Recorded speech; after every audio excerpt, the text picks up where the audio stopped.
সেলিম হোসেন দিশেহারা হয়ে গেল, আতঙ্কিত মনে আওড়ালো। আমার মেয়েটার যেন কিছু না হয় আল্লাহ। সারাটা জীবন ও দুঃখ করে গেল, আমি বাপ হয়ে ওর প্রতি দায়িত্ব পালন করিনি। বাসার সামনে সংকীর্ণ বারান্দায় ছোট্ট একটা চৌকি পাতা আছে। সেলিম হোসেন নিস্তব্ধ হয়ে সেখানেই বসে আছে। এই মুহূর্তে তার মস্তিষ্ক পুরো ফাঁকা হয়ে গেল। ড্রাইভার বলল পাভেল তাকে পাঠিয়েছে, অথচ পাভেল বিষয়টা অস্বীকার করলো। ড্রাইভার কেন মিথ্যা বলবে? পাভেল না পাঠালে ড্রাইভার কিভাবে জানলো শ্রাবণী সকালে বাড়ি ফিরবে? সেলিম হোসেনের মনে এমন অজস্র যুক্তি দাঁড়াচ্ছে। শ্রাবণীকে মেরে ফেলার ষড়যন্ত্র করছে পাভেল। এতক্ষণে কি মেরেই ফেললো মেয়েটাকে? সেলিম হোসেনের বুকের ভিতরটা হু হু করে ওঠে। পাভেলের হাবভাব সেদিনই ভালো ঠেকেনি সেলিম হোসেনের কাছে। পাভেল কি চাচ্ছে না শ্রাবণীকে নিয়ে সংসার করতে? পারভিন বেগম অনেকক্ষণ ধরে অবলোকন করছেন সেলিম হোসেনকে। বারান্দাটার চৌকিটায় আধা ঘন্টা ধরে একই ভঙ্গিতে বসে আছেন তিনি, বিচলিত আর দুশ্চিন্তাগ্রস্ত চেহারা। পারভিন বেগম যতবারই সেলিম হোসেনকে দেখছেন ততবারই তার চোখ দুটো ফার্নেসের চুলির মতো জ্বলে উঠছে। এই লোকটাকে ইদানিং তিনি সহ্যই করতে পারছেন না। চেহারা দেখলেই রাগ হয়। সেলিম হোসেনের হালচালও ঠিক লাগছে না। পারভিন বেগম সেলিম হোসেনের দিক থেকে চোখ ফিরিয়ে নিজের কাজে মনোযোগ দিলেন। গলা ছেড়ে নীলাকে ডেকে বলল, নীলা, তোর বাপকে বল বাসায় রান্নার তেল নেই, দুপুরে খেতে হলে তেল নিয়ে আসতে বল। সেলিম হোসেন তেল কিনতে সামনের গলির দোকানটাতে গেল। অন্যমনস্ক হয়ে রাস্তায় হাঁটছেন আর ভাবছেন থানায় যাবে, পাভেলের নামে মামলা করবে নাকি কিছু সময় অপেক্ষা করে দেখবেন। তিনি আবারও পাভেলকে ফোন দিয়ে বলল, শ্রাবণী কোথায়? সত্যি বলো বাবা, ওকে মেরে ফেলো না। কী সব বাজে বলছেন আপনি? বলছি তো আমি শ্রাবণীকে আনতে পাঠাইনি। আমার বিশ্বাস না হলে আপনি আমাদের বাসায় আসুন, আমার ড্রাইভারকে জিজ্ঞাসা করুন। শ্রাবণীকে যে ড্রাইভার আনতে গেছে সেই ড্রাইভারকে তো নিশ্চয়ই আপনি দেখেছেন। আপনি আমার বাসায় এসে দেখুন আমার ড্রাইভার সেই ড্রাইভার কি না। সেলিম হোসেন অধৈর্য হয়ে বললেন, এত কথা আমি শুনতে চাচ্ছি না। আমি তোমার বাবাকে ফোন করছি। বাবাকে কেন ফোন করবেন? আগে খোঁজ নিয়ে দেখেন আপনার মেয়ে বিয়ের আগে কারোর সাথে প্রেম ছিল কিনা। আপনার চোখে ধুলোতে হয়তো সেই ছেলের সাথে পালিয়েছে। পাভেলের কথা শুনতে সেলিম হোসেনের ভালো লাগছে না। তিনি লাইন কেটে জয়নাল সাহেবের কাছে ফোন দিলেন। শ্রাবণী কোথায়? সকালে পাভেল শ্রাবণীকে নিতে গাড়ি পাঠালো, কিন্তু শ্রাবণী এখনো বাসায় গিয়ে পৌঁছায়নি। আপনার ছেলে বলেছে সে নাকি কোনো গাড়িই পাঠায়নি। জয়নাল সাহেব এসবের কিছুই জানেন না। তিনি বিস্মিত গলায় শুধু বললেন, আরে কি বলছেন এসব আপনি? যা বলেছি আপনি কি তা শুনতে পাননি? শুনেছি কিন্তু অতি বিস্ময়ে জয়নাল সাহেবের কথা আগাচ্ছে না। তিনি চুপ থাকলেন। মাথার ভিতর ঝিমঝিম করে উঠল তার। কিছুক্ষণ পর তিনি বললেন, বেয়াই, আমরা তো গ্রামের বাড়িতে এসেছি, সকালেই ড্রাইভাররা আমাদের দিয়ে গেল। আমি এখন কি করব বলুন? কোথায় খুঁজবো শ্রাবণীকে? ড্রাইভারের চেহারা মনে আছে আপনার? পরিষ্কার মনে আছে। আপনি ধৈর্যহারা হবেন না, আমি দেখছি। জয়নাল সাহেব ফোন কেটে দিল ব্যস্তভাবে।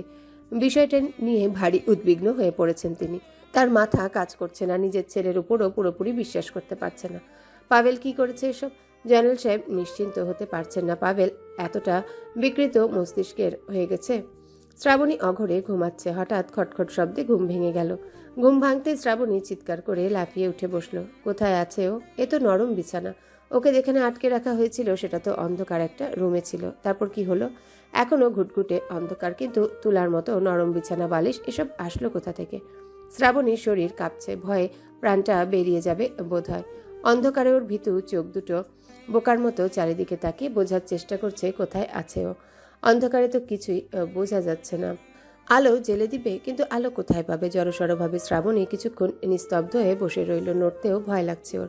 মস্তিষ্কটাও অসর হয়ে যাচ্ছে। কিছু ভাবতে পারছে না শ্রাবণীর। হঠাৎ ছোট্ট একটা খণ্ড আলো ঠাহর হলো। দরজার নিচে দেখা যাচ্ছে আলো খণ্ড। এর মানে ও কোনো রুমেই আছে। রুমটার বাইরে আলো জ্বলছে। সেই আলো দরজার নিচে এসে পড়েছে সামান্য।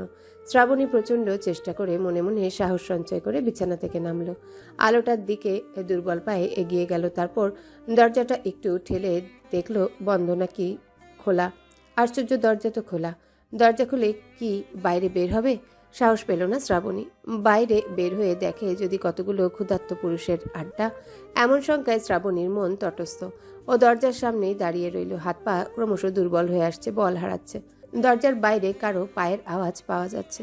কেউ এগিয়ে আসছে রুমের দিকে। শ্রাবণীর প্রাণটা এবার বোধহয় দেহ ছেড়ে উড়াল দিবে। ও চোখ বন্ধ করে হাত পা শক্ত করে দাঁড়িয়ে রইল। হঠাৎ করে ওর মনে পড়ল দরজাটা তো খোলা, ও ভিতর থেকে বন্ধ করে দিলে লোকটা আর রুমে ঢুকতে পারবে না।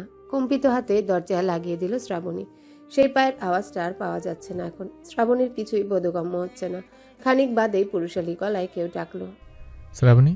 গালটা শ্রাবণীর পরিচিত, আগেও অনেকবার শুনেছে, কিন্তু আতঙ্কের কারণে মনে করতে পারছে না কে ডাকছে ওকে। একদম স্বাভাবিকভাবে ডাকছে শ্রাবণী কম্পিত গলায় সাহস করে বলল, কে কে ওখানে? আমি পাবেল, দরজা খোলো। পাভেল? পাভেল আসবে কোত্থেকে? তাহলে কি পাভেলই এসব করিয়েছে? এখন কেউ শ্রাবণীকে মেরে ফেলবে? শ্রাবণী নির্বাক হয়ে রইল। দরজার ওপাশ থেকে বিরক্ত গলায় আবারও বলছে, দরজা আটকে রেখেছো কেন আবার? সমস্যা কি তোমার? একের পর এক ঝামেলা করেই চলছো। কি বলছে পাভেল? কিসের ঝামেলা করেছে ও? শ্রাবণীর যতটুকু মনে পড়ে ও পাভেলের সাথে কোনো ঝামেলা করেনি। পুরনো সেই দালানটার খাট পালঙ্কবিহীন রুম থেকেও ও এখানে আসলো কিভাবে? ওর কিছু মনে পড়ছে না কেন? সিনেমার মতো কি স্মৃতিশক্তি চলে গেছে ওর? পাভেল দরজার ওপাশ থেকে এবার দরজা খোলার জন্য পদাঘাত করতে লাগলো। তীব্র ক্রোধ নিয়ে বলছে, সমস্যা কি তোমার? কথা বলছো না কেন? দরজা খোলো না কেন? আমার মেজাজ আর খারাপ করো না, মেরে ফেলবো একদম। শ্রাবণী কিছুতেই দরজা খুলল না। ও এবার দরজার কাছে থেকে সরে অন্ধকার হাতড়ে বাতির সুইচ খোঁজার চেষ্টা করলো। এই রুমে কি বাতি আছে? খুঁজতে খুঁজতে একসময় বাতির সুইচ পেয়ে গেল। মনে ভীষণ ভয় নিয়ে সুইচ অন করলো। সুইচ অন করতেই শ্রাবণীর চোখ থেকে বিস্ময় ঝরে পড়তে লাগলো। এ কি করে সম্ভব? কি দেখছে ও এসব?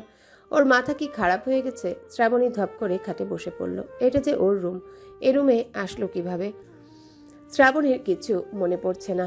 দুই হাতে মাথা চেপে কপাল কুঁচকে রাখলো। ওদিকে দরজার ওপাশে দাঁড়ানো পাভেল রেগে আগুন হয়ে যাচ্ছে। বেশ কিছুক্ষণ সময় নিয়ে নিজেকে খানিকটা সংযত করলো শ্রাবণী। তারপর খাট থেকে উঠে গিয়ে দরজা খুলে দিল। দরজা খুলতে শ্রাবণীর চোখে পড়ল পাভেলের ভয়ঙ্কর চেহারাটা। পাভেল যেন চোখ দিয়ে গিলে খেয়ে ফেলবে ওকে। কেন এত রেগে আছে পাভেল? দরজা না খোলার কারণে?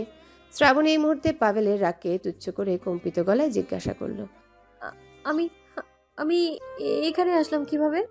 পাভেল শ্রাবণীর দিকে তীক্ষ্ণ দৃষ্টিতে তাকিয়ে অমর্ষিত গলায় বলল, তো কোথায় ছিলে তুমি? শ্রাবণী এখনো সেই রকম সময়ের ভয় থেকে বেরোতে পারছে না। ও দিশেহারা গলায় বলল, আমি তো পুরনো একটা দালানে ছিলাম, আপনার ড্রাইভার আমায় সেখানে নিয়ে গেছে। আমাকে সেখানে আটকে রাখা হয়েছিল, আমার মোবাইল নিয়ে গিয়েছিল ওরা। ওই তো খাটের উপর তোমার মোবাইল। মিথ্যা নাটক করো না তুমি। আমার ড্রাইভার তোমাকে আনতে চাইনি।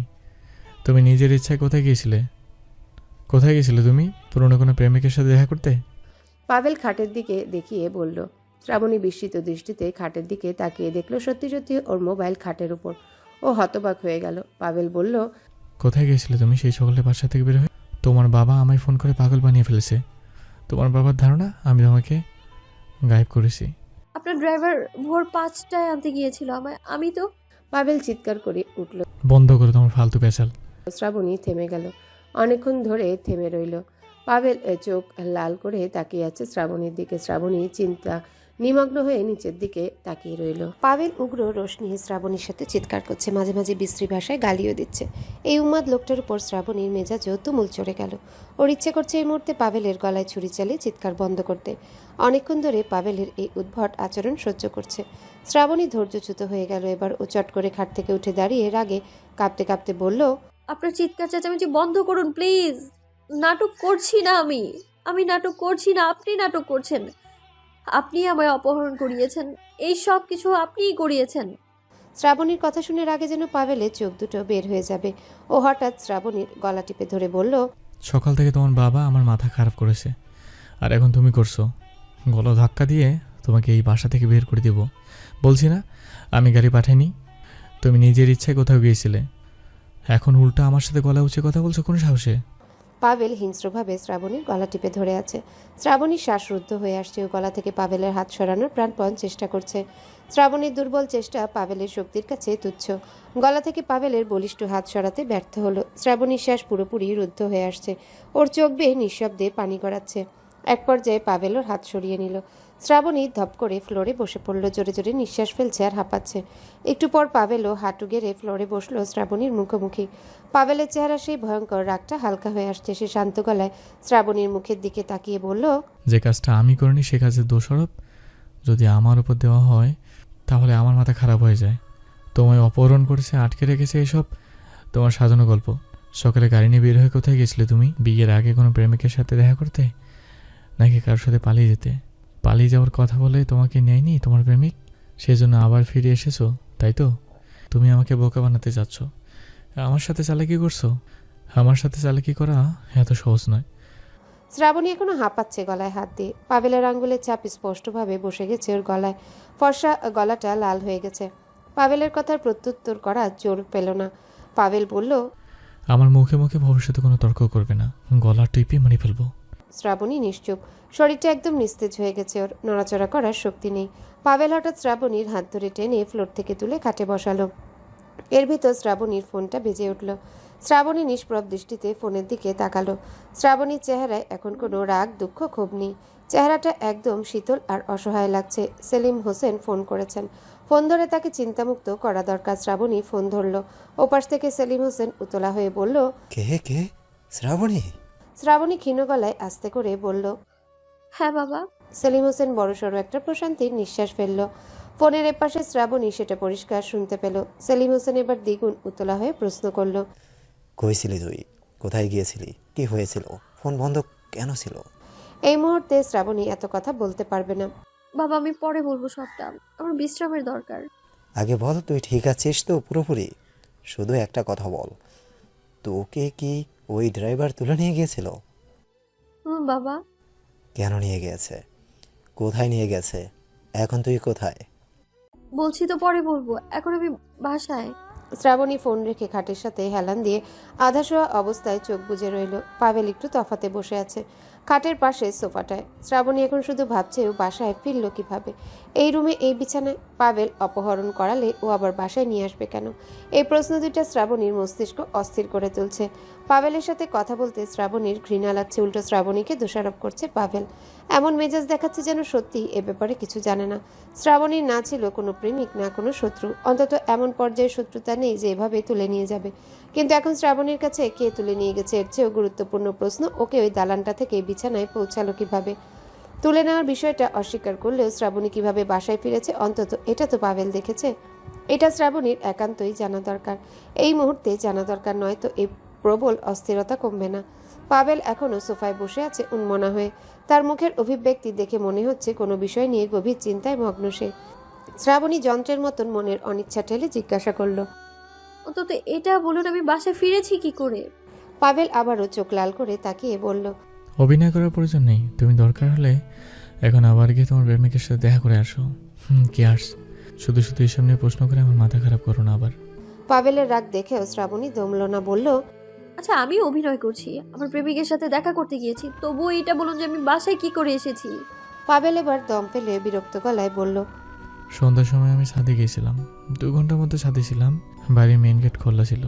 ছাদ থেকে রুমে এসে দেখি তুমি ঘুমাচ্ছ। পাভেলের কথা শ্রাবণীর বিশ্বাস হচ্ছে না। এটা কি করে হতে পারে? কিছুতেই এমনটা হতে পারে না। পাভেলকে নিয়ে দ্বিতীয়বার জিজ্ঞাসা করার সাহস হলো না শ্রাবণীর। জয়নাল সাহেব পাভেলকে ফোন করলেন, তার সন্দেহ পাভেলের উপর ছিল, কিন্তু শ্রাবণীর এভাবে ফিরে আসার কথা শুনে পাভেলের উপর আর সন্দেহ রইল না। গোলমাল যা সব শ্রাবণীর ভিতরে, এমনটাই জয়নাল সাহেবের ধারণা। তিনি শ্রাবণীকে ভীষণ সহজ সরল ভেবেছিলেন। তার ধারণা মিথ্যা হওয়ায় সে কিঞ্চিত দুঃখ পেল, তবুও পুরোপুরি নিশ্চিত হওয়ার জন্য ছেলেকে জিজ্ঞাসা করলেন, পাভেল, এসব কিছু তুই করিসনি তো? সত্যি বলছি বাবা, আমি কিচ্ছু জানি না।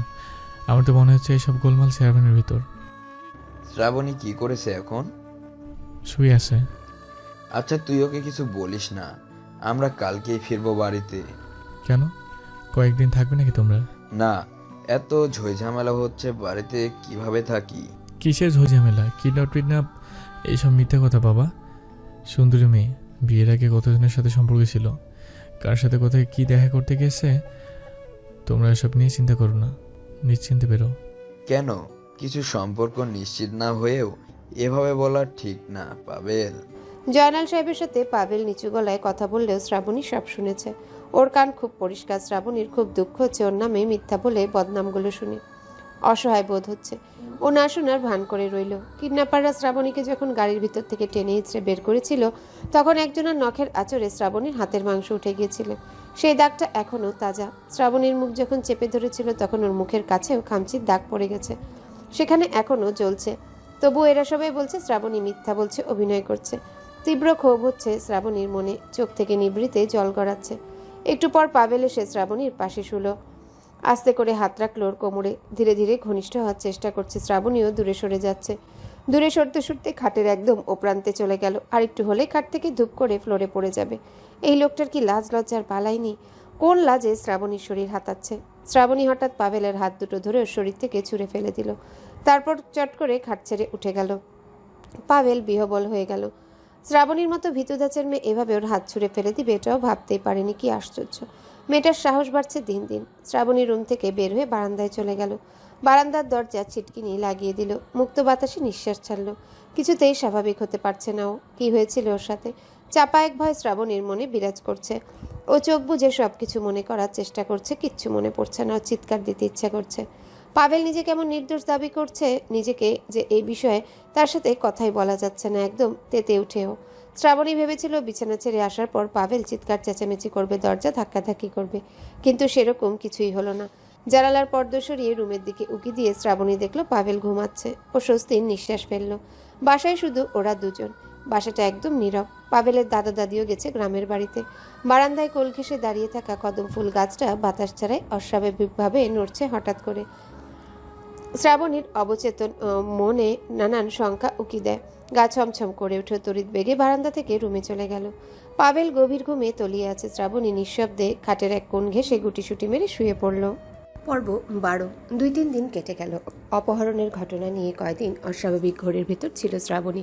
চাইলেও সে ঘর থেকে বের করতে পারেনি নিজের মন, নিজের মস্তিষ্ক। কেউ ওভাবে তুলে নিল, আবার একদম বাসার বিছানায় শুয়ে দিয়ে গেল। এর থেকে আশ্চর্যের কিছু শ্রাবণীর জীবনে আগে কখনো ঘটেছে বলেও স্মরণে আসে না।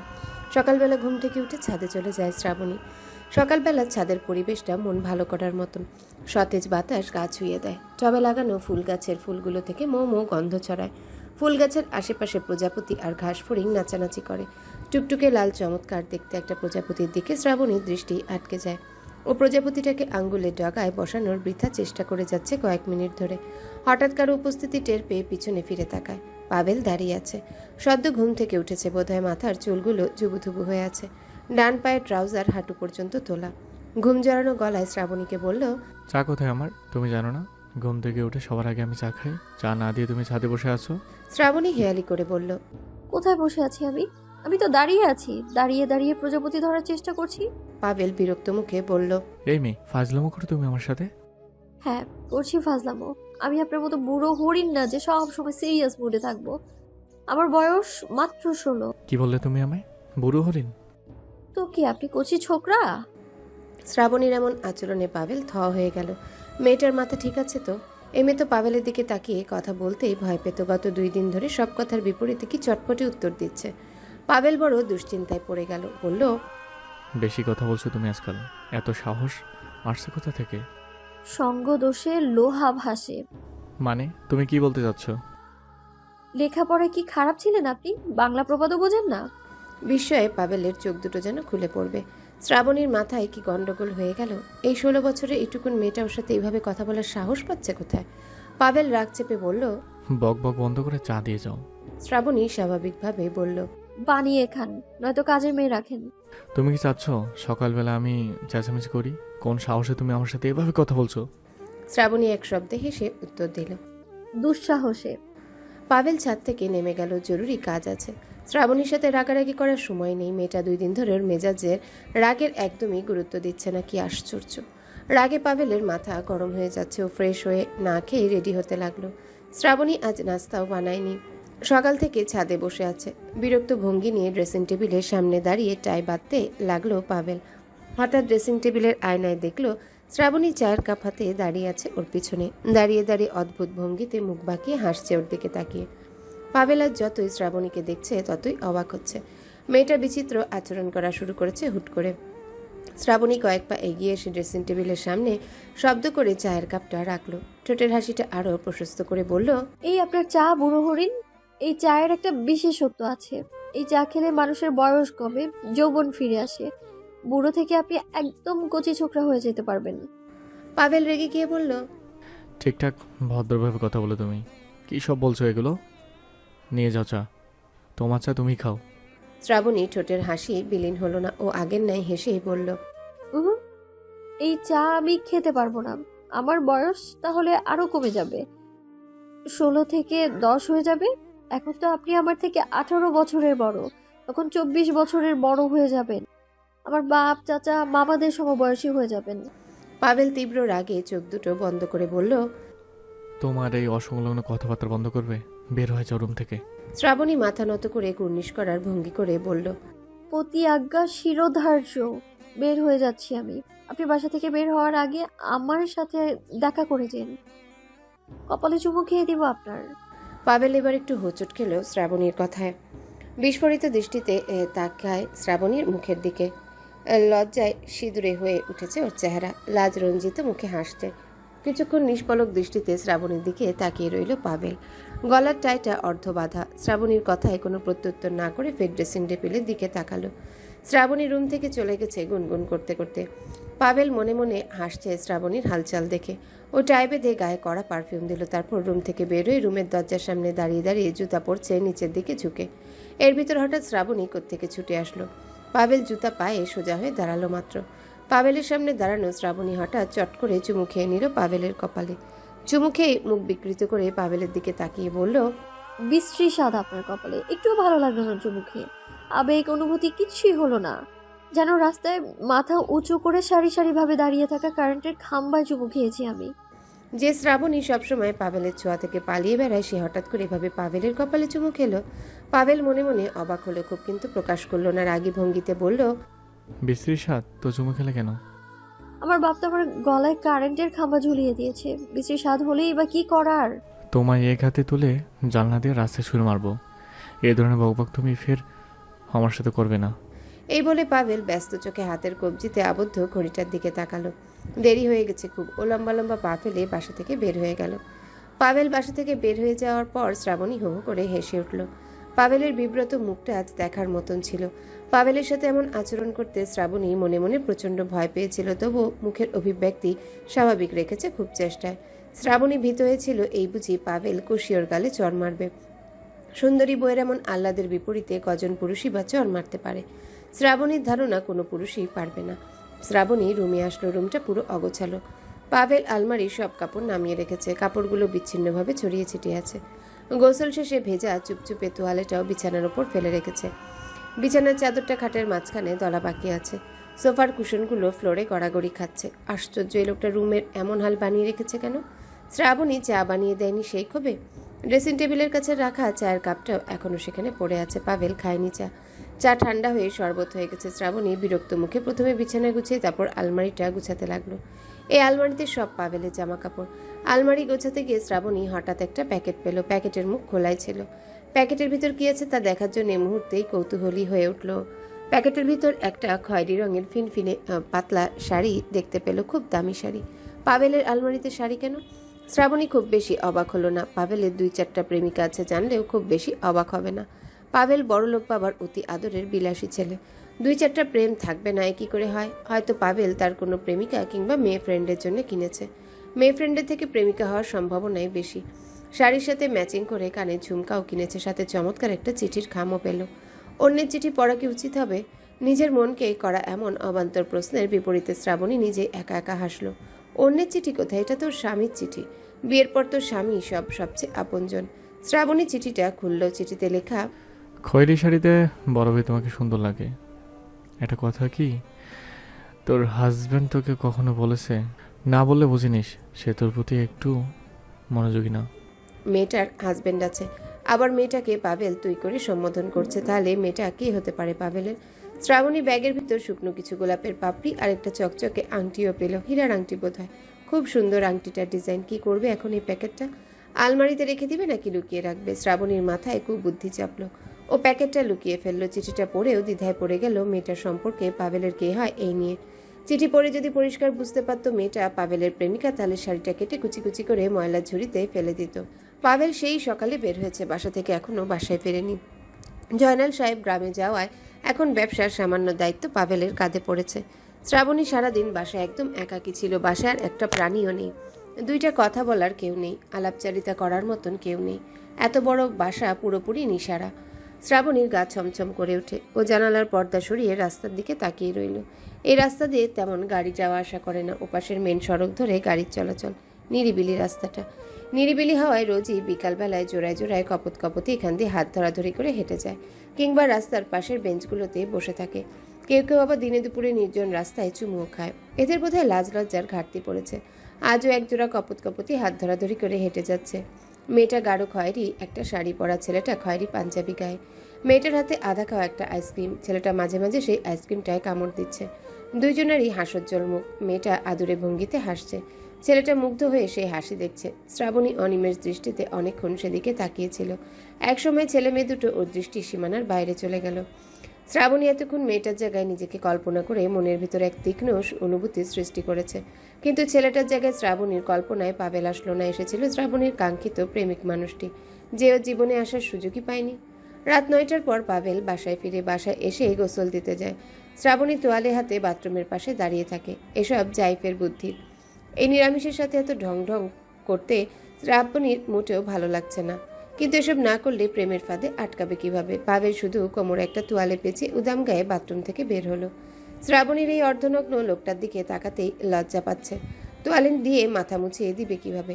পাবেল বাথরুম থেকে বের হয়ে শ্রাবণীকে তোয়াল হাতে দরজার সামনে দাঁড়িয়ে থাকতে দেখে জিজ্ঞাসা করলো, বক বক থেমেছে?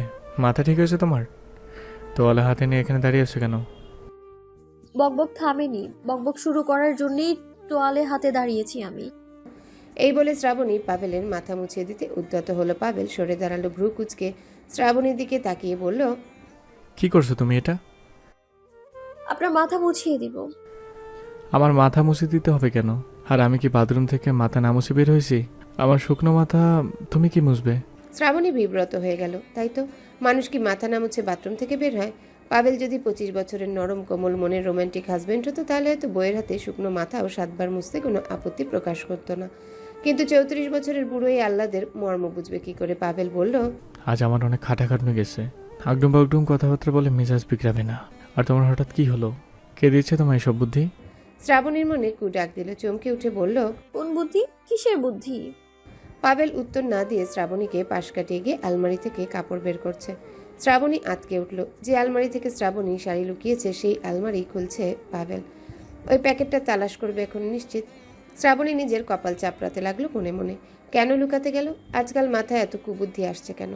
একটু পর শ্রাবণী একটা স্বস্তির নিঃশ্বাস ফেলল। পাবেল প্যাকেটটার খোঁজ করেনি, নিজের কাপড় বের করে আলমারি আটকে রেখেছে। পাবেল শার্টের বোতাম লাগাতে লাগাতে শ্রাবণীকে জিজ্ঞাসা করলো, আলমারি গুছিয়েছে কে? শ্রাবণী ভীত গলায় উত্তর দিল, বাসায় আমি ছাড়া আর কে আছে? আমার আলমারি আর কখনো গুছাবে না তুমি। শ্রাবণী হঠাৎ করে ভীতু হয়ে গেল। ওর দুর্দান্ত সাহস উবে গেল। দ্রুত জাইফের সাথে কথা বলে সাহস লোড করতে হবে। শ্রাবণী ফোন নিয়ে অন্য রুমে গিয়ে জাইফের কাছে ফোন দিয়ে অস্থির গলায় বলল, আরে জাইব ভাই, কি সাহস দিয়েছেন আপনি! একটু পরপরই চলে যাচ্ছে। জাইফ হাসতে হাসতে বলে, কোনো ভয় নেই শ্রাবণী। পাবেল একটা বললে তুই 3টে বলবি। তোর দুর্বলতাই পাবেলের শক্তি। তুই একদম দুর্বল হয়ে থাকবি না। মাথা উঁচু করে বজ্রকণ্ঠে কথা বলবি। তোকে প্রমাণ করতে হবে তুই স্ট্রং মাইন্ডের মেয়ে। এর ভিতর পাভেল শ্রাবণী শ্রাবণী বলে বিরক্ত মেজাজে 3বার ডাকলো। শ্রাবণী ব্যস্ত গলায় বলল, উনি ডাকছে, রাখছি ভাইয়া, সাহস পেয়েছি। জাইফ কঠিন আদেশের স্বরে বলল, নো, ফোন রাখা যাবে না। তুই ফোনে কথা বলতে বলতেই পাবেলের কাছে যা। তারপর বিরক্ত মেজাজে বলবি, কি হয়েছে দেখছেন না আমি ফোনে কথা বলছি, আমায় ডাকছেন কেন? এত চেঁচামেচি ভদ্রলোক করে না। শ্রাবণী ফোনে কথা বলতে বলতে পাভেলের কাছে গেল। বিরক্ত হওয়ার ভান করে বলল, কি হয়েছে দেখছেন না আমি ফোনে কথা বলছি, ডাকছেন কেন আমায়? এত চেঁচামেচি ভদ্রলোক করে না। পাভেল অতি আশ্চর্য হয়ে তাকিয়ে রইল শ্রাবণীর মুখের দিকে। কষিয়ে চড় মারবে মেয়েটার গালে। পাভেল হঠাৎ শ্রাবণীর কানের কাছ থেকে ফোনটা ছো মেরে নিয়ে ছুঁড়ে মারল। ফোনের ব্যাক কভার ভেঙে চৌচির হয়ে গেল। শ্রাবণী ভীষণ দুঃখী মুখে পাভেলের দিকে তাকিয়ে বলল, কি করলেন এটা আপনি? আমার ফোনটা ভেঙে দিলেন। বিয়ের পর সামান্য একটা ফোন কিনে দেননি, উল্টা আমার ফোনটা ভেঙে দিলেন আপনি। পাভেল বিক্ষুব্ধ হয়ে বলল, কার সাথে কথা বলছিলে তুমি? কিসের এত ফোনে কথা বলো তোমার? আমি দেখেছি, সেটা তোমার কানে যায় না? তুমি কি চাও নিত্যদিনে তোমার গায়ে হাত তুলি? কথাটা বলে সাথে সাথে পাভেল চর মেরে বসলো শ্রাবণীর গালে। শ্রাবণী হতভম্ব হয়ে গেল।